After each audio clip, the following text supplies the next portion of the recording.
ओम शांति। 4/7/2024 के साकार अनमोल धारणा युक्त ईश्वरीय महावाक्य। मीठे बच्चे, बहन भाई के भी भान से निकल भाई भाई समझो तो सिविलाई बन जाएगी। आत्मा जब सिविलाइज बने तब कर्मातीत बन सकती है। क्वेश्चन, अपनी खामियों को निकालने के लिए कौन सी युक्ति रचनी चाहिए?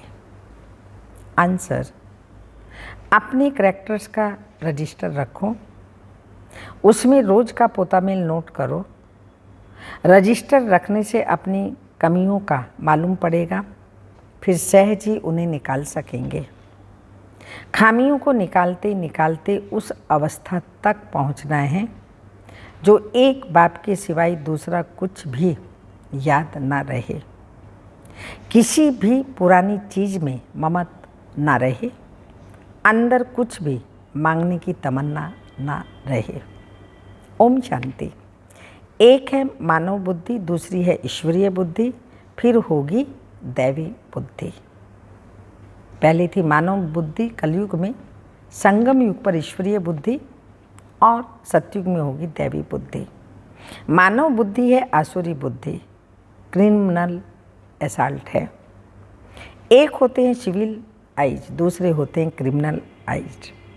देवताएं हैं वाइसलेस सिविल आइज, और यहाँ कलयुगी मनुष्य हैं विशेष क्रिमिनल आई। उनके ख्यालात ही विशेष होंगे। क्रिमिनल आई मनुष्य रावण की जेल में पड़े रहते हैं। रावण राज्य में सब हैं क्रिमिनल आई, एक भी सिविलाइज नहीं है।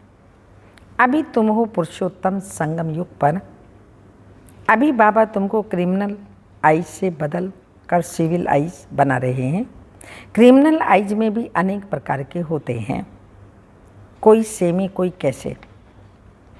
जब सिविल आइज बन जाएंगे तब कर्मातीत अवस्था होगी, फिर ब्रदरली आइज यानी भाई भाई की दृष्टि बन जाएगी। आत्मा को देखती है, शरीर तो रहते ही नहीं, तो क्रिमिनल आइज कैसे होगी? इसलिए बाप कहते हैं अपने को बहन भाई के भान से भी निकालते जाओ, भाई भाई समझो। यह भी बड़ी गुह्य बात है, कभी किसी की बुद्धि में आ नहीं सकता। सिविलाइज का अर्थ किसी की बुद्धि में आ नहीं सकता, अगर आ जाए तो ऊंच पद पाले में। बाप समझाते हैं अपने को आत्मा समझो, शरीर को भूलना है। यह शरीर छोड़ना भी है बाबा की याद में। मैं आत्मा बाबा के पास जा रही हूँ, देह का अभिमान छोड़ पवित्र बनाने वाले बाप की याद में रह शरीर छोड़ना है। क्रिमिनलाइज होंगे तो अंदर में जरूर खाता रहेगा। मंजिल बहुत भारी है, भल कोई भी अच्छे बच्चे हों तो भी कुछ ना कुछ भूले होती जरूर हैं, क्योंकि माया है ना। कर्मातीत तो कोई भी हो नहीं सकता। कर्मातीत अवस्था को पिछाड़ी में पाएंगे तब सिविलाइज हो सकते हैं। फिर वह रूहानी ब्रदरली लव रहता है। रूहानी ब्रदरली लव बहुत अच्छा रहता है, फिर क्रिमिनल दृष्टि जा नहीं सकते, तब ही ऊंच पद पा सकेंगे। बाबा एम ऑब्जेक्ट तो पूरी बतलाते हैं। बच्चे समझते हैं कि यह हमारे में खामी है। रजिस्टर जब रखेंगे तब खामी का भी मालूम पड़ेगा। हो सकता है कोई रजिस्टर ना रखने से भी सुधर सकता है, परंतु जो बच्चे हैं उनको रजिस्टर जरूर रखना चाहिए। बच्चे तो बहुत हैं, कोई को लिखना भी नहीं आता। अवस्था तुम्हारी ऐसी चाहिए जो और कोई की भी याद ना आए। हम आत्मा बिना शरीर से आई हैं, अब अशरीरी बनकर जाना है। इस पर एक कहानी भी है। उसने कहा तुम लाठी भी न उठाओ, वह भी पिछाड़ी में याद आएगी। कोई भी चीज़ में ममत नहीं रखना है। बहुतों का ममत पुरानी वस्तुओं में रहता है, कुछ भी याद ना आए सिवाय पाप के। कितनी ऊंची मंजिल है, कहाँ ठिकरियाँ, कहाँ शिव बाबा की याद। मांगने की तमन्ना नहीं होनी चाहिए। हर एक को कम से कम 6 घंटा सर्विस ज़रूर करनी चाहिए। अक्सर बाबा 8 घंटा कहता है, आज कम से कम 6 घंटा। वैसे तो गवर्नमेंट की सर्विस 8 घंटा होती है, परंतु पांडव गवर्नमेंट की सर्विस कम से कम 5-6 घंटा जरूर करो।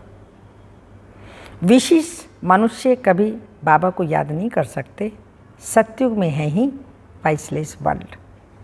देवी देवताओं की महिमा गाई जाती है। सर्वगुण संपन्न, 16 कला संपूर्ण, संपूर्ण निर्विकारी,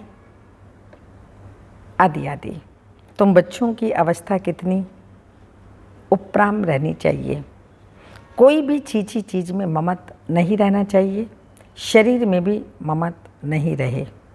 इतना योगी बनना है। जब सच सच ऐसे योगी होंगे तो वह जैसे फेस यानी ताज़ा रहेंगे, जित फ्रेश रहेंगे, ताज़े रहेंगे। तुम सतो प्रधान बनते जाएंगे। खुशी का पारा चढ़ता रहेगा। 5000 वर्ष पहले भी ऐसी खुशी थी। सतयुग में भी वही खुशी होगी। यहाँ भी खुशी रहेगी। फिर यही खुशी साथ में ले जाएंगे। अंत मति सो गति कहा जाता है ना। अभी की मत फिर गति सतयुग में होगी। ये बहुत विचार सागर मंथन करने की बातें हैं। बाप तो है ही दुख हरता सुख करता। तुम कहते हो हम बाप के बच्चे हैं, तो किसी को भी दुख नहीं देना चाहिए। सबको सुख का रास्ता बताना चाहिए। यदि सुख नहीं देते तो जरूर दुख देंगे। ये पुरुषोत्तम संगम युग है। जबकि तुम पुरुषार्थ करते हो सतो प्रधान बनने के लिए। पुरुषार्थी भी नंबरवार होते हैं। जब बच्चे अच्छी सर्विस करते हैं तो बाप उनकी महिमा करते हैं। ये फलाना बच्चा योगी है। जो सर्विसेबल बच्चे हैं वह वाइसलेस लाइफ में हैं, जिसको जरा भी ऐसे वैसे ख्यालात नहीं आते हैं। वही पिछाड़ी में कर्मातीत अवस्था को पाएंगे। तुम ब्राह्मण ही सिविलाइज बन रहे हो। मनुष्य को कभी देवता नहीं कहा जा सकता। जो क्रिमिनल आइज होगा वह पाप जरूर करता रहेगा। सतयुगी दुनिया पवित्र दुनिया है। ये पतित दुनिया है। ये अर्थ भी समझते नहीं हैं। जब ब्राह्मण बने तब तो समझे। कहते हैं ज्ञान तो बहुत अच्छा है, जब फुर्सत होगी तब आऊँगा। बाबा समझते हैं आएगा कभी भी नहीं। यह तो बाप की इंसल्ट हुई ना। मनुष्य से देवता बनते तो फौरन करना चाहिए ना जो बाबा श्रीमत देते हैं। और बाबा वो श्रीमत देते हैं तो फौरन उस पर चलना चाहिए। बाबा ने कहा अगर नहीं चलते तो बाबा की इंसल्ट है। कल पर डाला तो मैया नाक से पकड़ गट्टर में डाल देगी। कल कल करते काल खा जाएगा। शुभ कार्य में देरी नहीं करनी चाहिए। काल तो सिर पर खड़ा है। कितने मनुष्य अचानक मर पड़ते हैं। अभी बॉम्ब्स गिरे तो कितने मनुष्य मर जाएंगे। अर्थक्वेक होती है ना, तो पहले थोड़ी पता पड़ता है। ड्रामा अनुसार नेचुरल कैलेमिटीज भी होनी है, जिसको तो कोई जान नहीं सकता। बहुत नुकसान हो जाता है। फिर गवर्नमेंट रेल का कितना किराया आदि भी बढ़ा देती है। मनुष्यों को तो जाना ही पड़े। ख्याल करते रहते हैं कैसे आमदनी बढ़ाएं जो मनुष्य दे सके।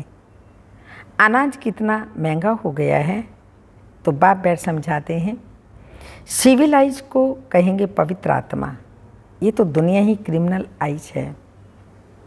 तुम अभी सिविलाइज बनते हो। मेहनत है ऊंच पद पाने की। मासी का घर नहीं है। जो बहुत सिविलाइज बनेंगे वही ऊंच पद पाएंगे। तुम तो यहाँ आए हो ना नर से नारायण बनने के लिए, परंतु जो सिविलाइज नहीं बनते, ज्ञान उठा नहीं सकते, वह पद भी कम पाएंगे। इस समय सभी मनुष्यों की क्रिमिनल आई है। सतयुग में होती है सिविलाइज। बाप समझाते मीठे बच्चे, तुम देवी देवता स्वर्ग के मालिक बनना चाहते हो तो बहुत बहुत सिविलाइज बनो। अपने को आत्मा समझ बाप को याद करो। 100% सोल कॉन्शियस बन सकेंगे। कोई को भी अर्थ समझाना है, सत्युग में पाप की कोई बात होती ही नहीं। वह तो है ही सर्वगुण संपन्न, संपूर्ण सिविलाइज। चंद्रवंशी की भी 2 कला कम हो जाती हैं। चंद्रमा की भी पिछाड़ी में आकर के बाकी लकीर रहती है, एकदम नील नहीं होती। कहेंगे प्रलोप हो गया, बादलों में दिखाई नहीं पड़ता। तो बाप कहते हैं तुम्हारी ज्योति भी बिल्कुल बुझ नहीं जाती, कुछ ना कुछ लाइट रहती है। सुप्रीम बैटरी से फिर तुम पावर लेते हो, खुद ही आकर सिखलाते हैं कि मेरे साथ तुम कैसे योग रख सकते हो।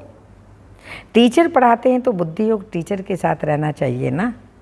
टीचर जो मत देंगे वह पढ़ेंगे, हम भी पढ़ करके टीचर अथवा बैरिस्टर बनेंगे। इसमें कृपा व आशीर्वाद की तो बात ही नहीं, माथा टेकने की भी दरकार नहीं। हाँ, कोई हरिओम या राम राम कहते हैं तो रिटर्न में करना पड़ता है। यह एक इज्जत देनी होती है, अहंकार नहीं दिखाना है। तुम जानते हो हमको तो एक बाबा को ही याद करना है। कोई भक्ति छोड़ते हैं तो भी हंगामा हो जाता है। भक्ति छोड़ने वाले को नास्तिक समझते हैं।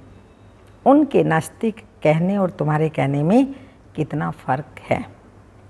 तुम कहते हो वो बाप को नहीं जानते इसलिए नास्तिक निधन के हैं, इसलिए सब लड़ते झगड़ते रहते हैं। घर घर में झगड़ा अशांति है, क्रोध की निशानी है अशांति। वहाँ कितनी अपार शांति होती है। सतयुग में अपार शांति रहती है। मनुष्य कहते हैं भक्ति में बड़ी शांति मिलती है, परंतु वह है अल्पकाल के लिए। सदा के लिए शांति चाहिए ना। तुम धनी के निधन के बन जाते हो, तब शांति से फिर अशांति में आ जाते हो। बेहद का बाप बेहद का सुख का वर्षा देते हैं। हद के बाप से हद के सुख का वर्षा मिलता है। वह वास्तव में दुख का है, काम कटारी का वर्षा, जिसमें दुख ही दुख है। इसलिए बाप कहते हैं तुम आदि मध्य अंत दुख पाते हो। बाप कहते हैं मुझ पतित पावन बाप को याद करो। इसको कहा जाता है सहज याद, सहज ज्ञान। सृष्टि चक्र का तुम अपने को आदि सनातन देवी देवता धर्म का समझेंगे तो जरूर स्वर्ग में आएंगे। स्वर्ग में सब सिविलाइज थे। देह अभिमान को क्रिमिनलाइज कहा जाता है। सिविलाइज में कोई विकार नहीं होता। बाप कितना सहज कर समझाते हैं, परंतु बच्चों को यह भी याद नहीं रहता क्योंकि क्रिमिनल आई है तो छीछी दुनिया ही उन्हें याद पड़ती है। बाप कहते हैं इस पुरानी दुनिया को अब भूल जाओ। अच्छा, मीठे मीठे सिक्की लदे बच्चों प्रति माता पिता बाप दादा का याद प्यार। Good morning, diamond morning. रूहानी बाप की रूहानी बच्चों को नमस्ते। हम रूहानी बच्चों की रूहानी माता पिता बाप दादा को याद प्यार। Good morning, diamond morning. ओम नमस्ते। धारणा के लिए मुख्य सार हैं, ऐसा योगी बनना है जो शरीर में जरा भी ममत ना रहे। ये पुराना शरीर है, इसमें जरा भी ममत ना रहे। कोई भी छीछी चीज में आसक्ति ना जाए। अवस्था ऐसी उपराम रहे, खुशी का पारा चढ़ा हुआ हो। सेकंड पॉइंट, काल सिर पर खड़ा है। वो गीत है ना, काल खड़ा है सर पर तेरे, ओ मूर्खना दान। हाँ, तो ऐसा मूर्ख नहीं बनना है। मालूम होते हुए भी कि वानप्रस्थ अवस्था है, फिर भी समय की वैल्यू ना करें, बाबा को याद ना करें तो क्या होगा। समझ सकते हैं क्या हो सकता है। सिर पर काल खड़ा है, इसलिए शुभ कार्य में देरी नहीं करनी है। काल पर नहीं, कल पर नहीं छोड़ना है। कल करे सो आज कर, आज करे सो अब, पल में पल होत है, फिर करेगा कब। कोई भी कार्य, शुभ कार्य कल पर नहीं छोड़ना है।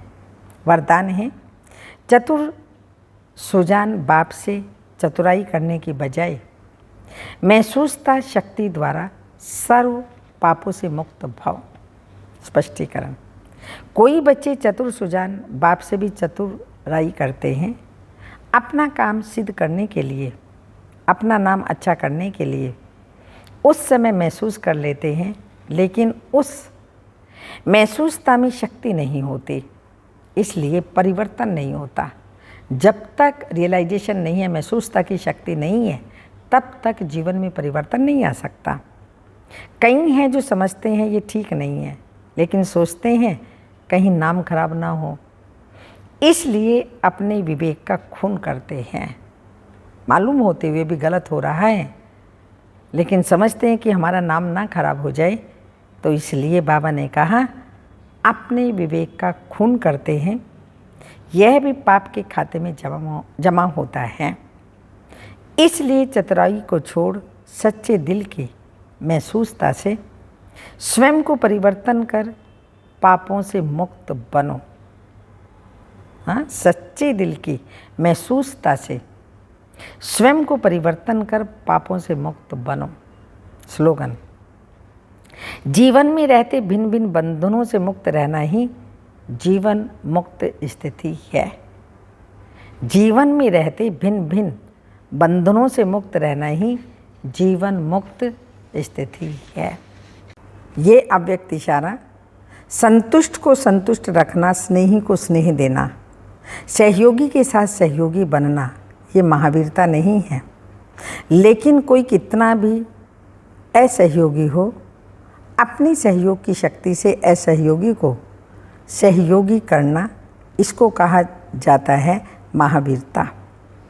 कमज़ोर को कमज़ोर समझ छोड़ न दो, लेकिन उसको बल देकर बलवान बनाओ।